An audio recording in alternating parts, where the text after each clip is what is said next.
मिथिखाबाय आं मोनसे video update लानानै फैदों। गासैबो भिडिअखौ नायजोबबानो जाबाय।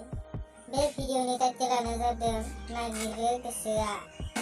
बे मिउजिक भिडिअआ रिलिज जानानै थांबाय आरो बे भिडिअआव फाव खालामनाय नुनो मोनदों अलंबार गयारी, रिजु, सबिता। भिडिअखौ नायाखैबा भिडिअनि लिंकखौ डिसक्रिपसनाव होनानै दोनदों आङो। गासैबो थांनानै नायबानो जाबाय। आरो सोरबाफोर आंनि चेनेलाव गोदानै फैदोंब्ला लाइक, कमेन्ट, शेयार, साबस्क्राइब खालामनो दाबाव।